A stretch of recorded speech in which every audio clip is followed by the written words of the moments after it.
咱活了大半辈子，还没见过敢主动伸脖子试刀的。一个七品边陲知县，也敢贪墨100万两白银！来人，宣指挥使毛祖。是，奴才这就去。检测到宿主任务，被刺死即可获得永生。老子终于能回家了。咱非把他凌迟刮碎了！虫八，又发这么大的火！你这婆娘怎么回事？拿去烧了！看了无言。退下，守门，不得靠近。哎呦，你这婆娘！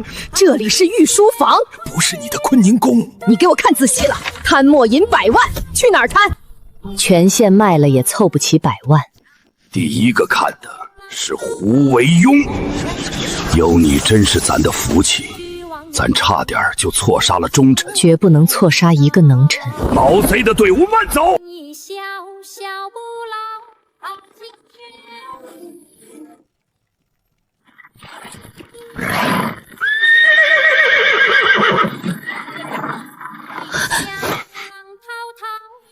毛遂，你干什么？别出声，秦军不会无故急停，定是出了异常。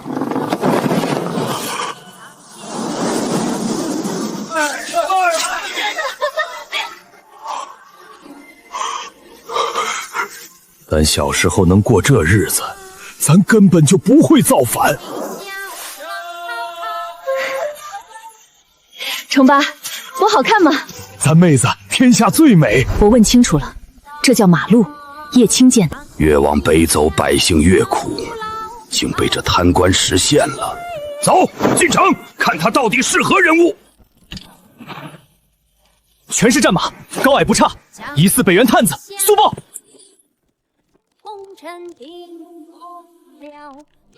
他在公然拦路打劫，这笔账咱记下了。女人靠双手挣钱，总比流落街头强。要致富先销路，太对了。就你大老爷意见最大。这不是明抢是什么？定是大半进了他腰包。希望他不是贪官，大明太需要能臣了。北蛮哪会乖乖交费？探子全这德行，跟上！咱为民忍让，等秋收。叶青确实有想法，简直巧夺天工。吃牛犯法，他竟敢！这家酱牛肉真地道，叶大人入股的大饭店，现在香不香？干坏咱的大名誉！冲吧，别冲动，后面都堵车了。咱也光顾一下这饭店。叶青这次死定了。几位客官，里面请。找个安静包厢。老爷，车不能久停，占道必罚，违者扣车。这是什么鬼地方？咱们店有绝版酱牛肉、牛骨火锅、煎下猪的指导品，皆为病死老死牛吧？他知道朱元璋这是要细查，只要卖的是老弱病残的牛，不伤及农工，叶青还有活路。客官，您这话可不能乱说。我们店卖的牛肉全是现宰的健康壮牛，肉质鲜嫩，绝对对得起您花的银子。几位客官放心吃，在咱雁门县吃牛肉绝对没人抓，因为咱这店的大老板就是咱雁门县的知县叶青叶大人。叶青死定了。好一个好官！客官，听您这口音是南方来的吧？按我们叶大人的话说，您这种就是当朝朱元璋的粉丝。当今陛下驱逐鞑虏，恢复中华，救万民于水火，当他的粉丝不好吗？您说的对，我们叶大人也说过，陛下驱逐外敌，光复华夏，这份功绩足以名垂青史。小兄弟，我看你们店里的流量，一天最少要卖3头牛，1个月就是90头，这可不是小数。没错，一个边陲小县，哪来这么多活牛可杀？你给咱说清楚，这些牛到底从哪儿来的？这太简单了，我们的牛全来自叶大人亲手建的劳改牧场，跟农户家里的耕牛半毛钱关系都没有。小兄弟，什么是劳改牧场？我们能去看看吗？我说这位老爷，牧场您就别想了，整个雁门县只有一种人能进那地方，劳改犯。劳改犯，这到底是什么意思？几位客官，这些事跟你们没关系，我先去给你们安排饭菜，吃完再送你们去酒店入住。还有一个关键问题，咱看你们县城每个十字路口都有望楼，楼上的士卒还配了弩箭和火铳，这些军用规制的建筑只是用来管治安的。您几位，这是要打听本县的军政机密？咱以前是跟着陛下打江山的老兵，见了军武相关的东西，难免多问两句，没别的意思。我劝你们少打听军政消息，这里是雁门边境，不是你们该乱问的地方。好个叶青，一个七品文官竟敢染指地方军务，这可是大明律里的大忌。重八，先别动怒，事情或许没我们想的那么简单。队长，包厢里那群人果然有问题，一进门就打听县里的军政机密，绝对不是什么正经。把人给我盯死了！我现在就去县衙请示叶大人。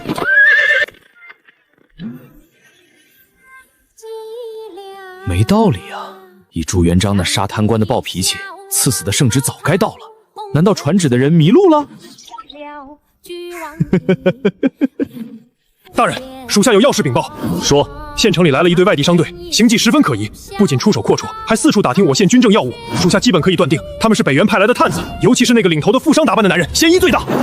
立即逮捕，全部带去劳改牧场，逐一甄别。是，大人。这点小事还来烦我，赶紧把北原探子清干净，别耽误老子等圣旨回家。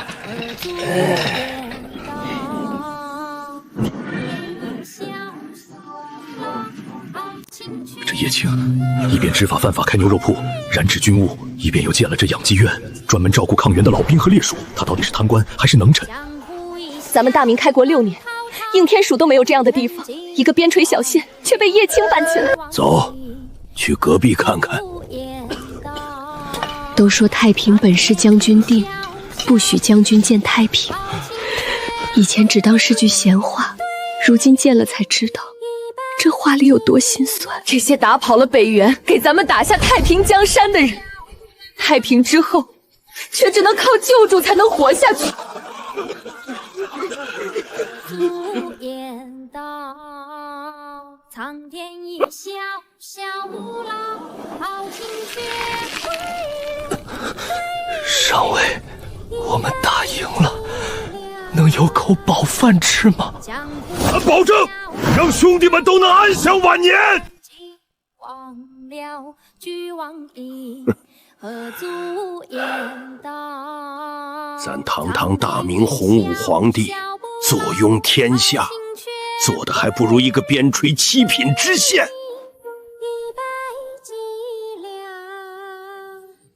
江湖一笑，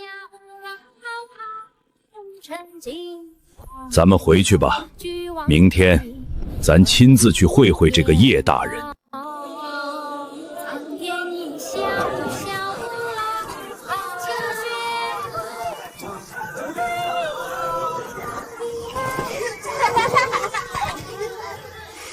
江湖一笑。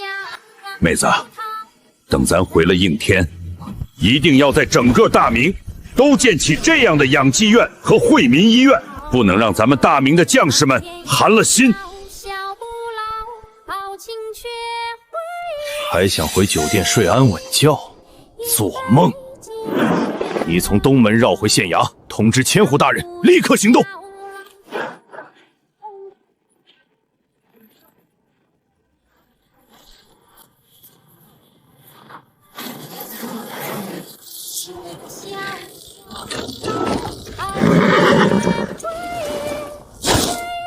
所有人，按照计划快速进入预定伏击点位，不许打扰周边百姓，更不许放跑一个嫌疑人。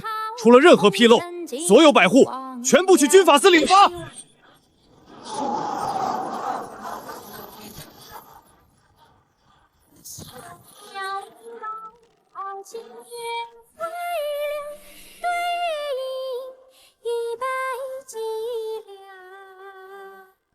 江湖一笑，人沉静，了俱往矣，何足言道？苍天一笑，笑不老，豪情却归了。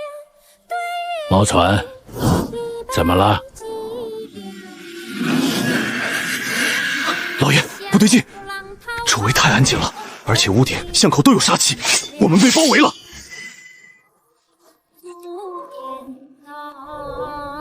苍天一笑，笑不老，豪情却归了。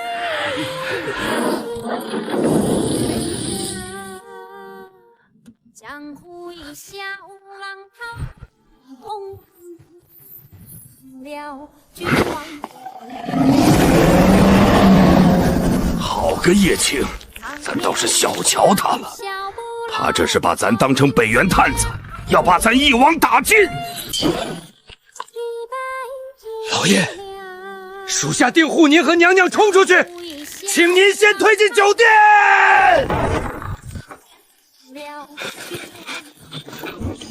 报，叶大人，千户大人已经带人完成合围，目标人物全部被困在雁门大酒店，一只苍蝇都飞不出去，请大人示下。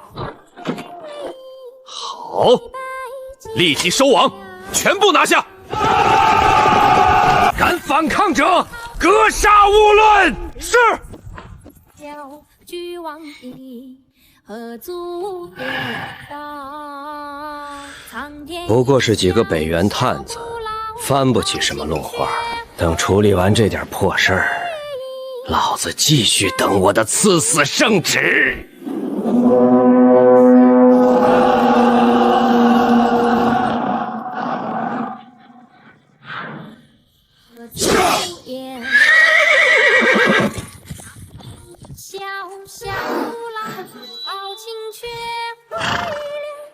里面的人听着，奉雁门知县叶大人之命，捉拿北原奸细，立刻放下武器，束手就擒。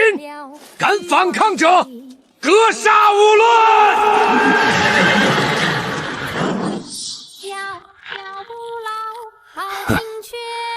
咱堂堂大明开国皇帝，微服私访一个边陲小，竟然被自己治下的七品知县当成北原奸细给围了。朱元璋呵呵一笑道：“你们误会了，这件事就是个误会。”而队长和千户看着这此地无银300两的解释，也是阵阵无语。上周他们还抓了一个自称是皇帝老子的北原间谍，那些人知道被抓后下场凄惨，所以被抓前都是这样乱说一通，先延缓死亡的到来。这套路队长和千户可太熟了，当即决定不再墨迹。千户一个眼神示意，2名甲士直接拿出一套枷锁，快准狠地套在了朱元璋的脖子上。知道老子是谁吗？脖子上被套上枷锁的朱元璋又惊又怒，旁边的马皇后和毛官更是惊呆了。但周围闪烁着寒光的兵刃，让他们不敢妄动。堂堂大明洪武皇帝到此暗访，居然被当成间谍抓了起来，还套上了枷锁。而签署逮捕令的你，此时还正在苦苦等着那张赐死的圣旨，因为只要能被朱元璋点名诛杀，你就能重回现代，获得永生。在之前，你已经上书朱元璋，揭露自己贪墨赃银等诸多罪行。可奇怪的是，这都1个月了，赐死的圣旨居然还没到，你不禁盯着墙上的日历发呆，千万可别出什么意外啊！这时，特工大队长突然来报，说发现一群疑似北原探子的人。虽然你一心想着重回现代，但也绝不允许外敌入侵华夏，随即下令逮捕了那帮人。得令的千户和特工队长立即带人在雁门酒店包围了朱元璋一行。千户听着那为首中年男子的叫嚣，皮笑肉不笑地走上前，开口道：“嘿嘿，你是不是想说你是当今圣上？”被牢牢锁住的朱元璋瞪大了双眼，瞬间感觉自己的脑子不够用了。看着对方震惊的表情，千户得意地笑道：“你们这些北原探子能不能有点创新？自称是皇帝陛下的，这个月我们都抓了3个。”马皇后和毛彪本来还想赶紧解释清楚身份，但听千户说完，也是瞬间无语。可这时，特工队长却突然上前打开枷锁，看着朱元璋嘿嘿一笑道：“你很有经验啊，我给你换个不一样的。”说完，2名甲士立即上前按住朱元璋，一套实木加铁的枷锁瞬间套了上来。那结结实实的重量，让朱元璋瞬间眼珠子瞪得浑圆。他现在脑子里就只有一件事儿，那就是把眼前这些人全部剐了，剐得碎碎的。还有那个7品知县，什么治世之才都是浮云，敢给皇帝老子戴枷锁，这样的人不杀，留着当女婿吗？朱元璋刚准备不顾性命发作，就听到了马皇后极具暗示意义的咳嗽声。一路走来，早就让他们夫妻心有灵犀。马皇后可不能看着众八辈愤怒冲昏了头脑，于是开口道：“千户大人，我理解你们，我们完全配合调查，可不可以取下枷锁？”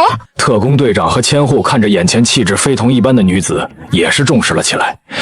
刚才的一番话可谓滴水不漏。两人对视一眼后，千户说道：“他们二人武功高强，必须带着。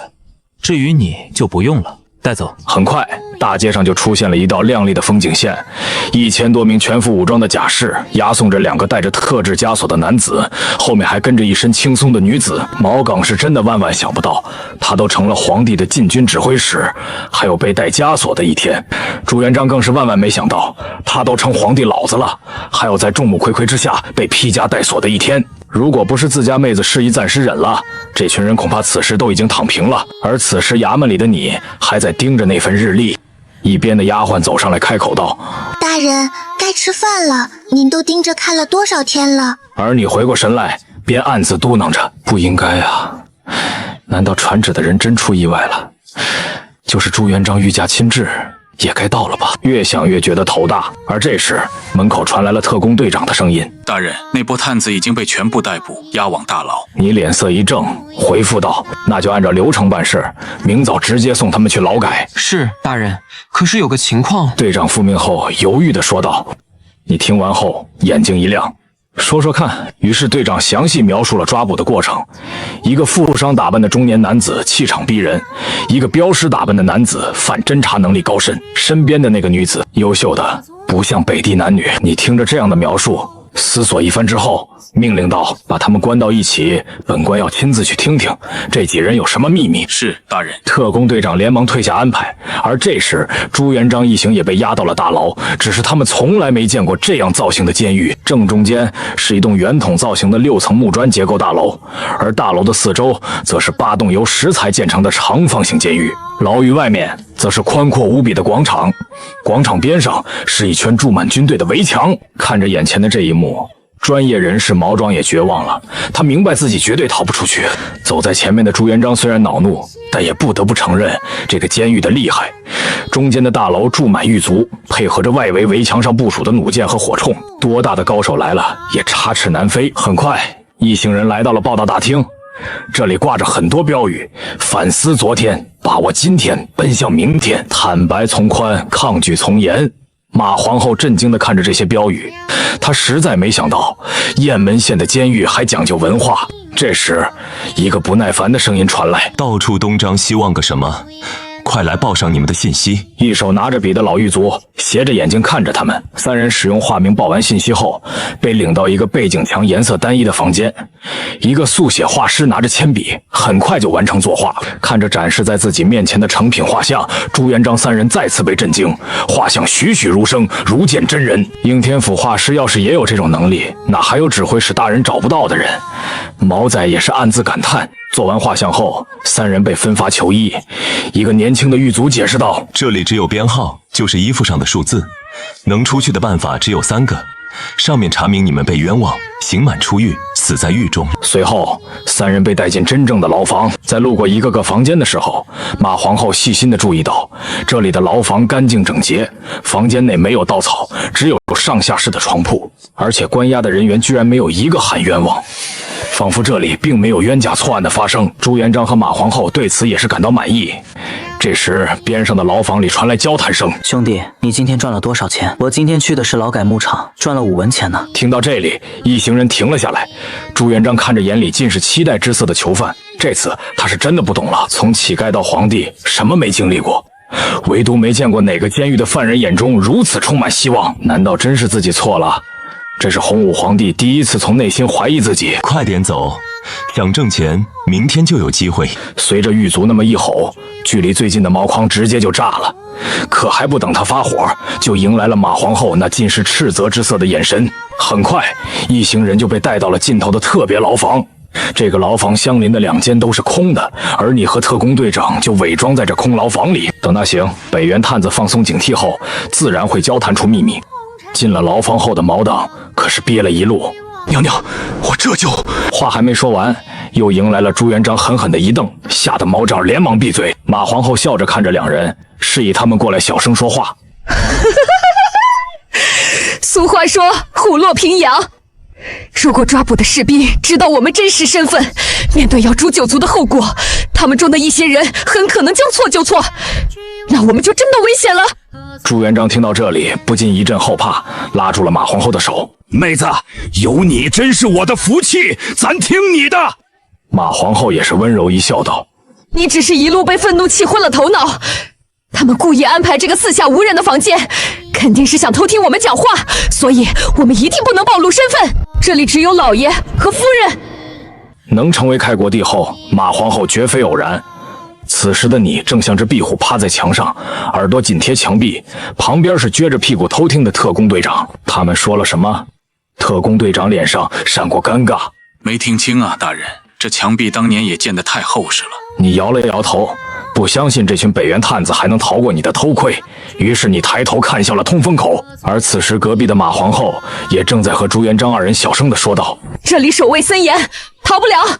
但是明天我们要去劳改，一来可以实地考察下这个地方，居然能让一个县城的人都能吃上牛肉；二来我们在返回的路上也可想办法逃跑。”这个考察与跑路两不误的计划得到了朱元璋两人深深的赞同，到时就可以立即到附近的卫所调兵，再回来好好的收拾收拾这个知县。叶青想到这里的毛导也是忍不住大声说道：“放心，老爷夫人，押送的狱卒不可能控制得了我，咱们不等他。”说完，朱元璋一巴掌捂住他的嘴，又瞪起了那双吓人的眼睛。毛岗瞬间紧闭大嘴，装起了哑巴。而此时，通风口外站在梯子上的你，清楚地听到了这句话。就喜欢这种敢于挑战的。你看向特工队长，命令道：“明天让我们的特种兵伪装成押送人员，给这些北原探子一个惊喜。”此时，隔壁的马皇后还是不放心，再次交代朱元璋二人：“总之，明天遇到什么事情一定要忍住。这叶大人误抓我们是不对，但也是因为我们四处打听产生了误会。叶大人也是在为国家做事。”听着马皇后的叮嘱，朱元璋和毛党点了点头。只是这最后的求情，怒气未消的洪武大帝可没记住。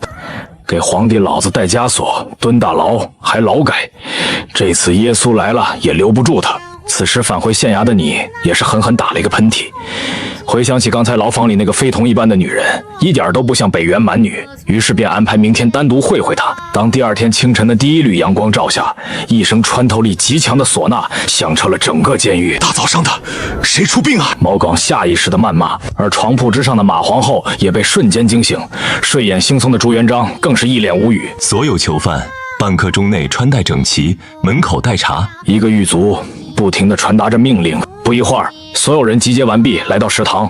朱元璋好奇地看着眼前的一切，在他的印象里，囚犯吃饭不就应该是木桶装着，一人一勺的那种？而这里却是一个宽敞明亮的食堂，并且所有的囚犯都安排坐好，挺直腰板，整齐得像一支军队。最让朱元璋震惊的是，这饭桌上的食物居然是大白馒头和白米粥，还有一些小咸菜。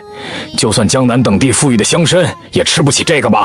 这雁门县究竟还有多少秘密？别看了，你们的在里面。带领他们的狱卒见这群人不动，立马催促起来。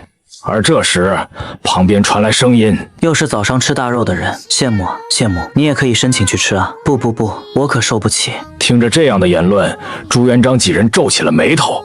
这意思，他们还能吃得更好吗？果然，前面的饭桌上除了大白馒头，居然还有大肉片和菜汤。如此奢侈的早饭，朱元璋和马皇后也是没想明白为什么。不一会儿，众人吃完后就快速集结，一名狱卒开始宣布任务。朱元璋和毛杆全部去修马路，而马皇后则被分到女子劳改工房。听完分配后的朱元璋不禁恼怒：“咱和妹子要分开，还怎么逃跑啊？”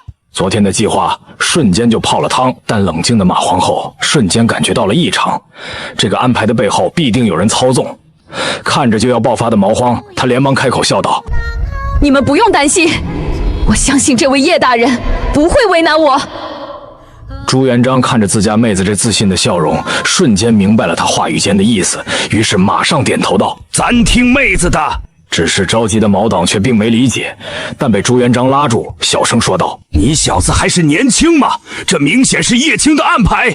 他想螳螂捕蝉，却不知咱贤明的皇后娘娘要给他来一招黄雀在后。”随后，朱元璋两人被带到工地修路，而马皇后也来到了一个镇子上。镇子的路口上赫然写着“上广工业区”6个大字，这里各种作坊井然有序地分布着，可以很明显听到机器和人力劳作的声音。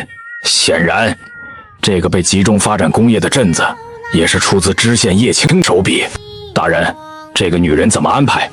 一边的特工队长恭敬地问道：“大人，这个女人怎么安排？”而你看着正在行走的马皇后，嘴角一扬，道：“我们汉族女子最擅长刺绣。”是，大人。队长连忙行礼后转身离去。此时，女子劳改工坊内，一名女主管正带着马皇后向成衣车间走去。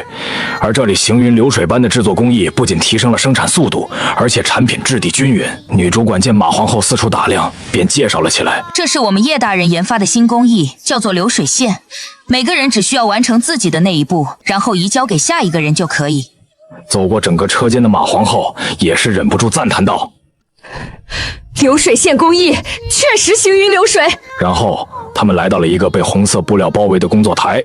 女主管介绍道：“这位沈小姐出自江南富商沈家，因父亲行贿高官案发而遭到牵连，最终被朝廷发配雁门。她精通绣工，专门负责定制成衣。当朝皇后仁德爱民，允许天下女子在大婚之日凤冠霞湖，所以她现在制作的正是这件贵重的嫁衣。”女主管说到这里，转向应天府皇宫的方向，欠身行礼，眼中充满感激。“你不是说自己精通绣工？那现在就完成剩下的刺绣。”而一边的沈小姐见女主管如此针对这位面善的新人，虽不知缘由，但也求情道：“宫长，人家明天上午就要来取货，你让这位大姐给我打个下手，主绣工还是我来吧。”看到这里，马皇后的心里也忍不住肯定叶青，就连发配到此的犯人都会仔细核查抵当，按实际所犯罪名分别安排劳改，自己一定要为民保下这个有贪官之嫌的能臣。而另一边，正偷偷观察马皇后的你突然一怔，感觉有些不对劲儿，难道圣旨的事情真出问题了？而此时正在质疑工坊的马皇后，看着眼前缺了一只凤凰的霞曲，耳边传来一声严厉的声音：“你说的日落之前必须完工，否则我可不客气了。”女工长的话语铿锵有力，对待这个北原探子还有什么好客气的？马皇后嘴角轻轻一扬，道：“日落之前必然完工。”这句话引得周围所有的女工都围了过来。只见马皇后接过袖珍，落落大方地开始展示才艺。围观众人看着那行云流水的手法，小嘴都逐渐变成了 O 型。正在远处偷窥的你看着这一幕，也是忍不住赞叹道：“现在的北原蛮女都这么精通绣工了吗？这会儿探子还真是不一般啊！走，去工地上看看那些同伙。我就不信这些北原探子都能伪装得这么好。”“是，大人，属下这就去准备车驾。”县城说的车驾那是真车驾，也就比皇帝老子的少了一匹马。一段时间后，你坐着豪华宝马车到达了工地。此时已经是4时过半，太阳像是要把大地蒸发了一样，人站着都能汗流浃背，更不用说这些正在修路的劳改犯了。累死我了，干不动了，实在干不动了。此时的朱元璋一屁股坐在地上，也顾不得什么形象了。一边的毛党赶紧递上青蒿水，说道：“老爷，您赶紧休息会儿，让我来。”毛刚此时也是汗流浃背，他虽然武功高强，但如此强度的劳改修路，任谁也扛不住啊！堂堂大明第一任锦衣卫指挥使，居然在一个小县城里翻了船。毛导的心里不禁飘过了无数酷刑。朱元璋看他脸上明显带着愤怒，也是摇摇头，开口道：“出门在外，咱就当你是晚辈，这么沉不住气，以后怎么为咱办大事？”听完这话的毛导也连忙更正了自己的表情，说说你看到了什么？老爷，这里的重刑犯虽然干着很累的活，却没有人表现出逃跑的欲望。朱元璋眼睛一眯，轻笑一声：“还不算太笨，记得当年的凤阳贪腐案吗？”毛刚也是赶忙点头道：“当然记得，老爷当年就是那一批贪官，逼得您家乡的人都开始造反，能不记得吗？当时抄家，他可是跑断了腿。”是啊，那些该杀的贪官能逼得平民百姓造反，而这里的重刑犯却甘愿干活。这个贪官叶青可真不一般。毛岗听着朱元璋的赞叹，心里忍不住腹诽，也不知是谁当时下令要剐了叶青的。而正在这时，一个狱卒提鞭走来：“歇会儿就得了，你们还在这聊上了？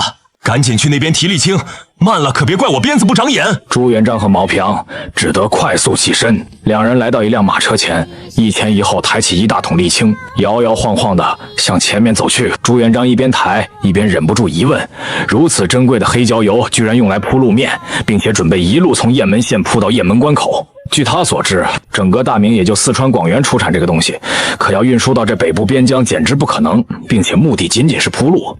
此时正在小树林里偷窥的你冷笑一声：“越想越觉得没道理的朱元璋根本没注意到脚下的石头，沉重的沥青桶倒向一边。而朱元璋和毛仲两人都是反应迅速，单手支撑地面，瞬间化险为夷。这时旁边的县城吴用开口道，还说自己不是探子，富商哪能有这样的身手？不过能如此忍辱负重，也不是一般的探子。你听着县城的话，嘴角露出笑容。大人，据我们安排监视的特工汇报，这人总是在乱七八糟的打听，并且还多次目光犀利地盯着雁门关。既然这位郭老爷这么有精力，那明天就安排他们全部去挖铁矿，我看他能忍到什么时候？县城吴用谄媚地说道。是，属下明白。此时你不禁望向北方，那里可是有一群狼正在虎视眈眈，在没有返回现代之前，绝不允许任何外敌的入侵。记录朱元璋是劳模的是哪个史官？叫什么来着？让我找到他，必然好好炮制一番。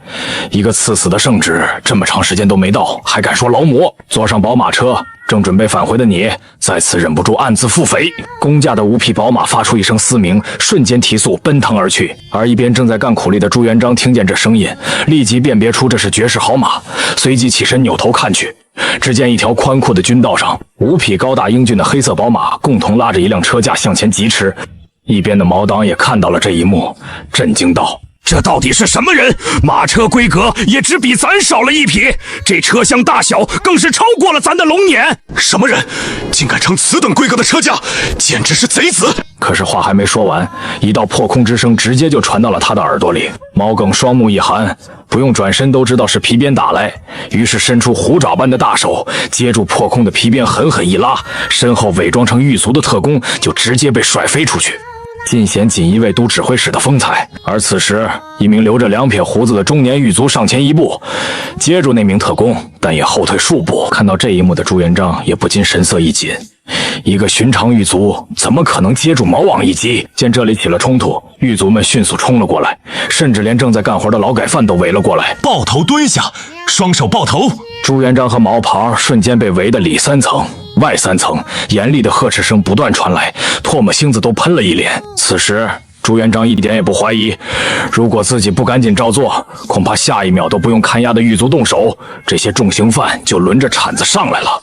只见他眼珠子一瞪，怒喝一声。可朱元璋是谁？尸山血海走过来的洪武大帝！住嘴！周围叫嚣的声音瞬间被压制，连几个特种兵扮演的狱卒都感觉到压力。震慑住众人后，朱元璋把囚服当龙袍，袖子一甩，说道：一时间，原本吵闹的场面竟安静了下来。咱这小老弟是一个忠君爱国之人，刚才看到马车的规格甚至超越了皇帝的龙辇，所以忍不住出口骂了一句，造成误会。众人一听，瞬间失去兴趣。我还以为多大的事呢，你一个重罪劳改犯还操这心，真是皇帝的脑残粉。就是。人群顿时无聊的散去。站在后面的特工队长看着这一幕，首次对自己的判断产生了怀疑。难道真的抓错了一个北元探子？怎么可能是朱元璋的脑残粉？得赶紧汇报大人。坐在宝马车里的你听着特工队长的汇报，瞬间感觉这人必定是条大鱼，但到底是谁可真不好判断。北元王宝宝也没这样的气势，难道他真不是密探吗？但最近边境形势非常动荡，不然也不会如此加急建设军道。在这非常时期，任何异常情况都必须认真对待。而此时，朱元璋看着马车消失的方向，暗自道：既然判断不了，那就继续让这条大鱼劳改。好你个叶青，咱都给你记在小本本上。有如此财富，还有如此的名声，你是想造反吗？朱元璋的眼中逐渐充满戾气。老爷，您当时让我们刺死叶青，真是英明。毛耿不合时宜地开口道：也对呀，如果想造反，又怎么会上书求死呢？想不明白的朱元璋狠狠瞪了一眼，顿时把毛康吓得变成哑巴。自己这是怎么了？这要是在宫里，现在估计头七都过去了。毛东一阵后怕。此时的女子工坊内，一名本地的富家千金正在对女工长连连道谢。女工长一边说着：这件霞衣嫁衣真是太惊艳了，绣工足以比肩宫廷用品，真是太感谢你们啦！一边看向后方的马皇后，心中想着一会儿赶紧向叶大人汇报。这哪里是什么北元探子，分明就是京城的某位贵妇人，打死他也不相信北元蛮女能掌握如此绣工。应该的。此时道谢后的富家千金也告别离开，他一边走一边感谢着那位允许民女出嫁时凤冠霞提的马皇后是他，却不知自己嫁衣上那只金色的凤凰，正是马皇后亲手所绣。而你早就在远处偷窥着这一幕，也基本肯定此女必定是汉女，而且出身还不是一般家庭。但就是不知为何会和北原探子在一起，难道是落难以后流落到那边的？你一时也拿捏不定。而这时，一边的县城吴用提议道：“大人，属下以为我们今晚继续偷听下他们如何穿过，再做定夺也不迟。”你点点头，同意了这个想法。如此多事之秋，不得不更加谨慎。随后，你和县城来到关外视察守军。傍晚的雁门关已经燃起火把，远远看去，如同一头匍匐在此地的巨龙，守护着身后的万家灯火。你登上城墙，认真查看着每一处设施，不管是兵器甲胄还是药品粮食，都检查得非常仔细严谨。虽然你时刻想着返回现代，但只要一日还在大明，就绝不能让北人入关屠戮百姓。做完检查工作的你，站到了城墙上的最高处，看着这个古老而沧桑的关隘，你忍不住发出了雄浑的吼声，不禁想起了当年李牧将军曾经带领自己在此地冲杀匈奴，想起了当年李广将军曾经带领自己在此地冲杀匈奴，想起了当年大唐守军曾在此设立关卡，命名雁门关，而你正是第一任守将9世的轮回转生。那一幕幕恍如昨日，你不禁念出了当年李贺所写的《雁门太守行》：黑云压城城欲摧，甲光向日金鳞开，角声满天秋色里，塞上胭脂凝夜紫，半卷红旗灵异水，双重鼓寒声不起，报君黄金台上意，提携玉龙为君死。身后的吴用和雁门守将听着这雄浑而深沉的吟唱，仿佛看到了华夏数千年来波澜壮阔的历史。这首诗仿佛就是叶大人的记忆一般。片刻之后，你叮嘱了守将几句，转身离开。跟随的吴用发现，并不是返回县衙，而是一路来到了一个破败的镇边寺。你亲手提着祭品，在李牧将军的神像前摆好，然后拿出毛巾擦拭神像上的灰尘。吴用站在那里，并没有上前帮忙，因为在这件事情上，3年来叶大人从不允许他人协助。只是吴用实在不解的是，为什么叶大人看向神像的目光，不像是对先祖的那种缅怀，而像是对战友的思念和追忆。两人可是相隔了1500多年了。吴用正在愣神时，你回头开口道：“这个时辰，那3人应该快回牢房了，你去听听他们都说了什么。”吴用连忙恭敬行礼后，转身离去。回头看着眼前那充满沧桑的雕像，你低声道：“将军，末将又来看您了。虽然在汉唐时，末将每次出征前都会来，但每一次来看您，末将都当是最后一次，因为末将也不知道出征之后是否还能活着，更是不知道下一世还有没有再来这里的机会。万万没想到，末将这10世的轮回，自雁门关开始，也将会自雁门关结束。”说到这里的你也是不禁一笑。按目前的局势来看，北原的进犯时间恐怕赶不上朱元璋赐死的速度，因此你是没有机会再次指挥雁门关战役了。将军，让末将最后一次打扫镇边寺，下次再来看您时，估计还能给您带点红酒尝尝。哈哈，你自嘲一笑，然后拿起扫把和抹布开始认真打扫。而此时的吴用也已经来到了雁门大牢。监狱里的马皇后看到被押送回来的朱元璋和毛凡，简直不敢相信自己的眼睛，连忙开口问道：“老爷，不是去劳改修路吗？怎么成了黑煤球了？”朱元璋咬着槽牙，愤怒道：“别提了，咱现在算是知道为啥重罪劳改犯有肉吃了，差点给咱累死在这雁门县的工地上，这都得记在叶青的头上。”马皇后看得满脸心疼。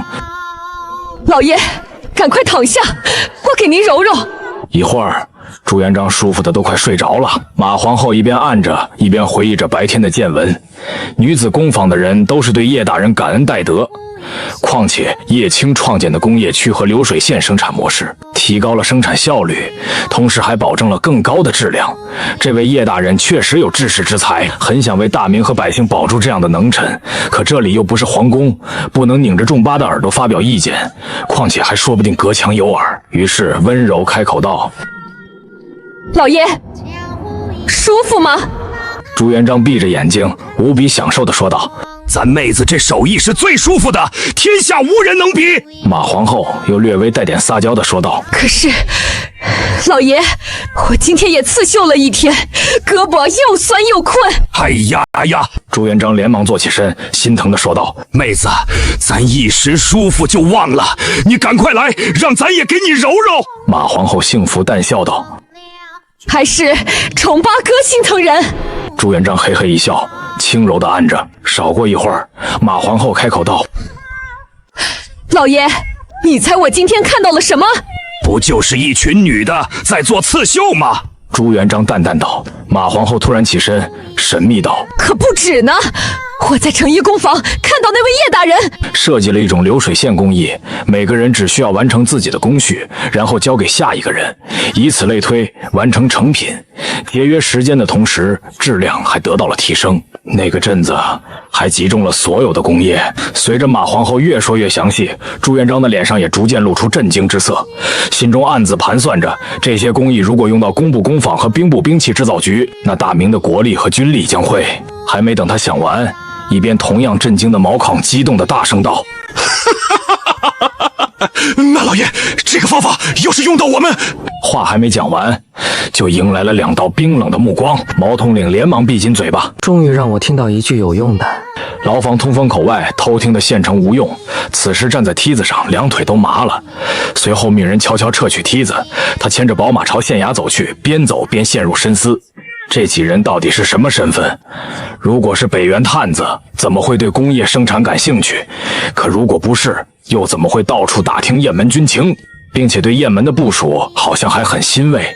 那种感觉好像不好，这次麻烦了。吴用连忙上马，快速飞奔。此时后衙的豪宅大厅里，你盯着日历，略显失望的又撕下一页，又让他们多活一天。赐死的圣旨还是没有等来。想不明白的你也是懒得再想，转身命令随侍丫鬟道：“去准备热水，本官要洗澡。”丫鬟一听，立马就来了精神。随后你们一起走向了一个豪华浴室。这时吴用也到达了县衙门口，连忙翻身下马向里跑去。吴大人，叶大人此时恐怕已经休息了。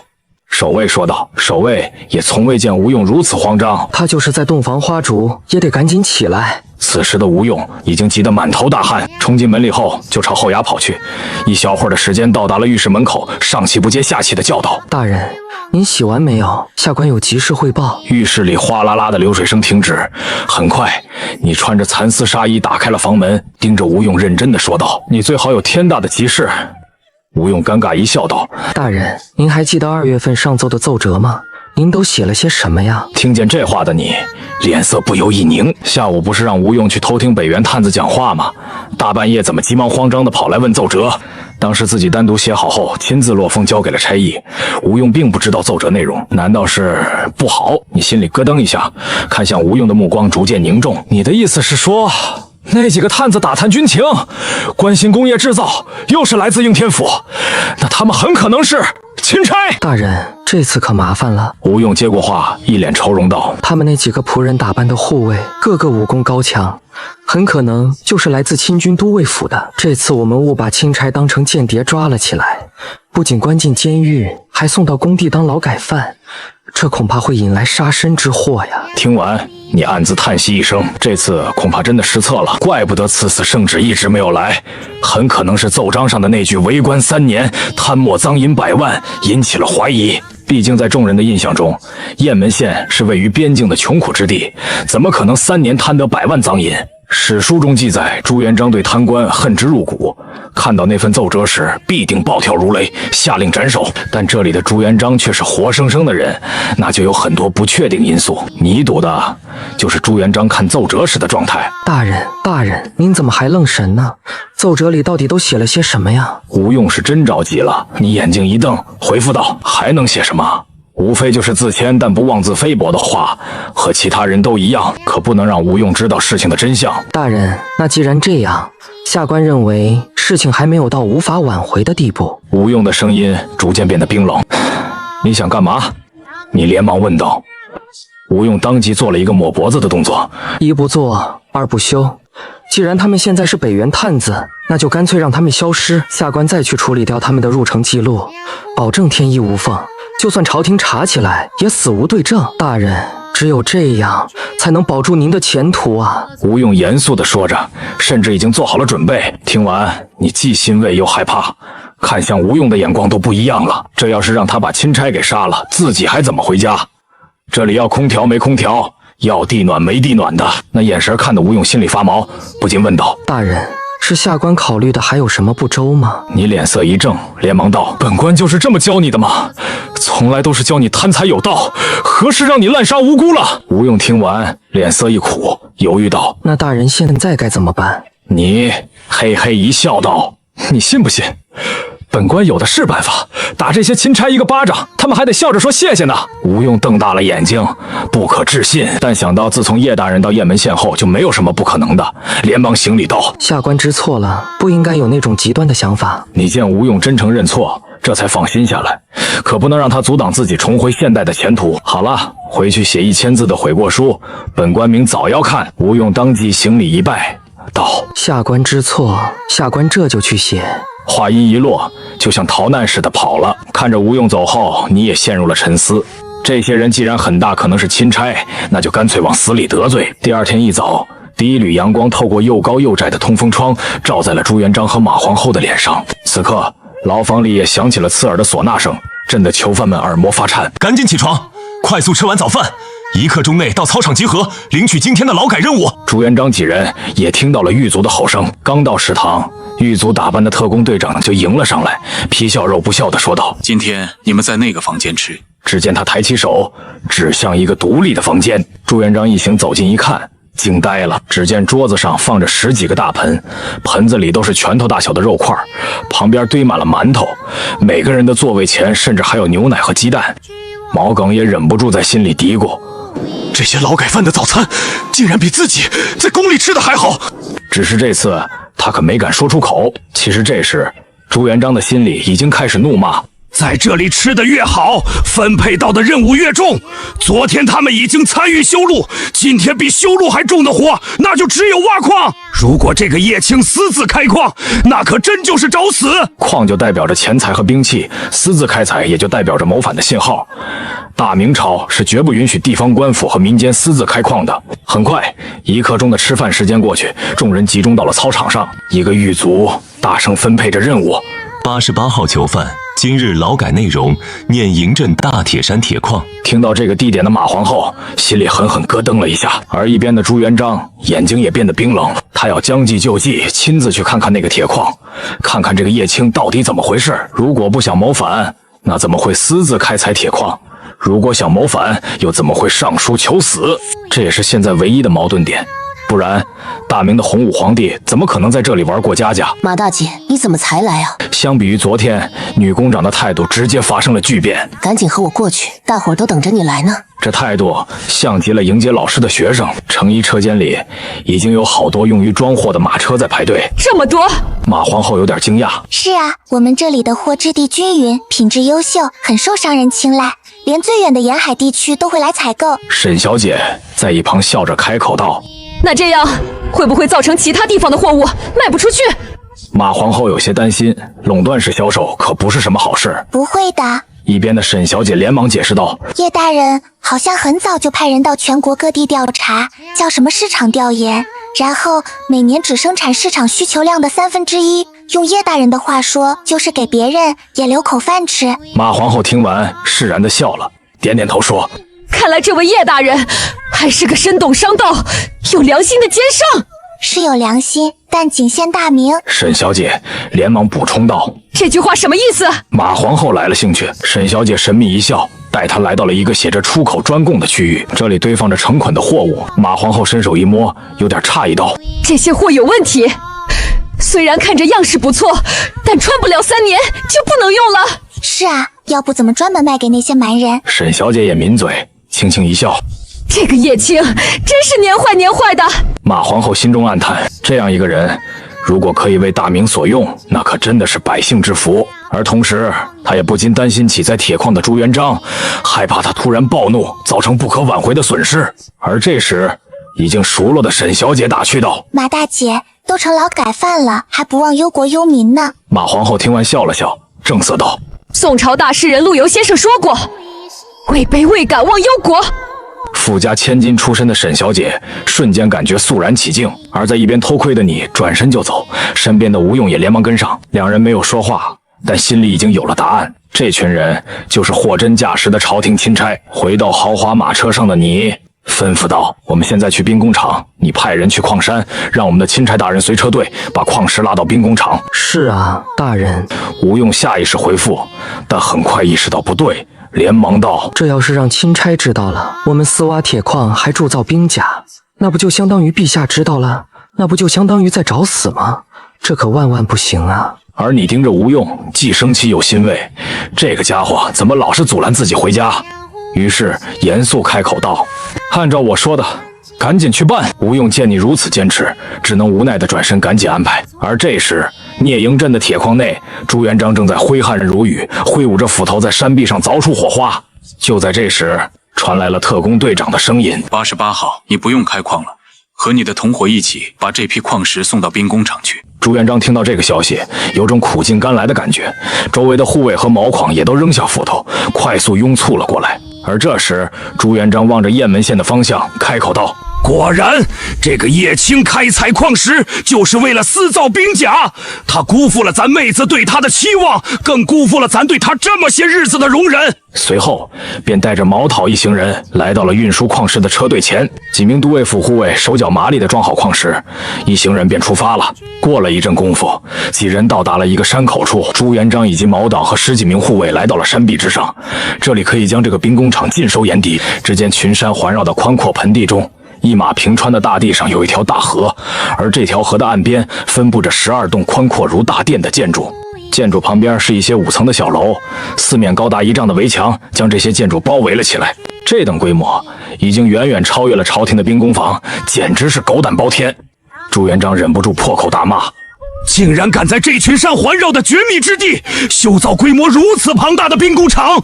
还好咱发现的早，要是再晚几年，后果不堪设想。”随后，一行人押送着矿石到达城下，例行检查。一名身穿银色铠甲的士兵拦住了去路。那甲胄每个甲片的大小、厚薄均一，甚至连抛光程度都如同镜面一样。军务出身的朱元璋几人一看就知道，这种做工，朝廷现在的军械局根本制造不出来。看什么呢？赶紧把铁矿石弄到炼铁炉那边去！朱元璋一行人连忙开始卸货，而你就站在高处看着这一切。我奖励你2个大耳刮子，要不要得？朱元璋被眼前瞬间变脸的炼铁师傅指着鼻子大骂，锦衣卫统领毛当惊怒之下瞬间冲了上去，但却被朱元璋一把拦下。洪武大帝怎么可能和铁匠一般见识？这账得记在叶青的头上。刚才他趁着有机会进入了这个生产车间，仔细查看这里的生产细节，尤其是那个把炼铁炉与炒铁炉串联在一起的布局。他就这么眼睁睁地看着炼铁炉炼出的生铁液源源不断地流入炒铁炉，紧接着炼铁师傅就手持柳木棍在里面狠狠地搅拌。师傅，你为什么要用木棍在里面搅呢？朱元璋趁工匠集中注意力，赶紧用请教的语气问道。工匠师傅没有回头，立马说道：“这你就不懂了吧？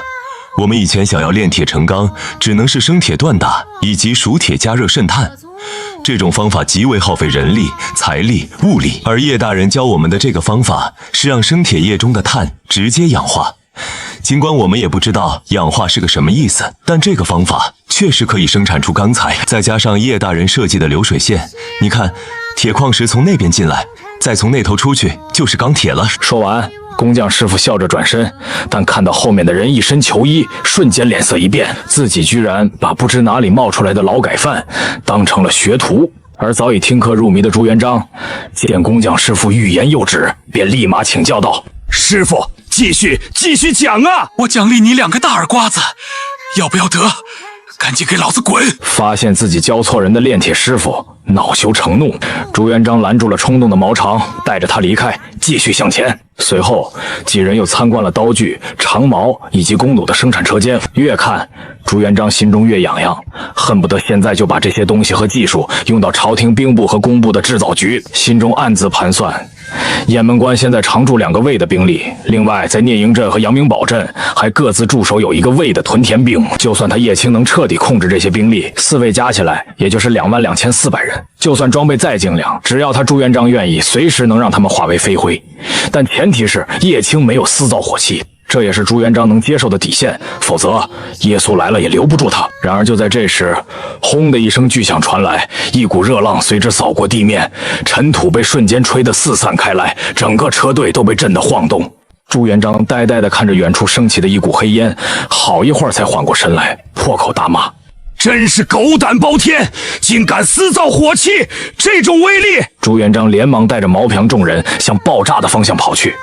路上随手脱了身上惹眼的囚衣，帝王之怒再也压制不住。同时，这个动静引得整个宫坊的人都聚集了过去，而你此时也带着吴用赶往试验场。